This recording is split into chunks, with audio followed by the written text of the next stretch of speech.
નાયબ મુખ્યમંત્રી હર્ષ સંઘવીની ઉપસ્થિતિમાં અમદાવાદ જિલ્લા કક્ષાના પ્રજાસત્તાક પર્વની ભવ્ય ઉજવણી કરવામાં આવી। આપ જોઈ રહ્યા છો નવનિર્માણ અમદાવાદ ન્યૂઝ। એક નજર આજના મુખ્ય સમાચાર પર। નાયબ મુખ્યમંત્રી શ્રી હર્ષ સંઘવીની પ્રોત્સાહિત ઉપસ્થિતિમાં અમદાવાદ જિલ્લા કક્ષાના પ્રજાસત્તાક પર્વની ભવ્ય ઉજવણી કરવામાં આવી હતી। મકરબા પોલીસ ગ્રાઉન્ડ ખાતે દેશભક્તિના માહોલમાં આન બાન શાન સાથે રાષ્ટ્રીય ધ્વજ લહેરાવવામાં આવ્યો હતો।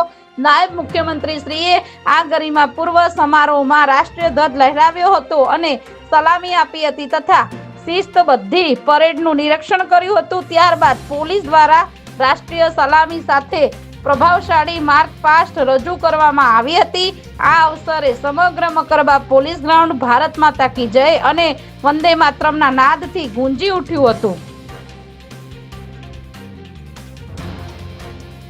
નાયબ મુખ્યમંત્રી શ્રીએ પ્રજાસત્તાક પર્વના ઐતિહાસિક મહત્વ વિશે વાત કરતા જણાવ્યું હતું કે 26 જાન્યુઆરી 1950ના રોજ ભારતમાં બંધારણના આધારિત વિશ્વના સૌથી મોટા લોકતંત્રના આત્મસન્માનનો સૂર્યોદય થયો હતો।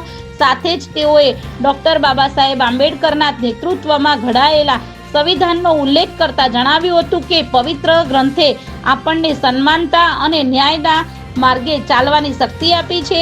આ પ્રસંગે જિલ્લા કલેક્ટર શ્રી સુજીત કુમાર, જિલ્લા વિકાસ અધિકારી શ્રી વિદેહ ખરે, જિલ્લા પોલીસ વડા ઓમ પ્રકાશ જાટ, ધારાસભ્ય શ્રી બાબુભાઈ પટેલ તેમજ સામાજિક અને રાજકીય અગ્રણીઓ અને વિશાળ સંખ્યામાં નાગરિકો અને શાળાના વિદ્યાર્થીઓ ઉપસ્થિત રહ્યા હતા।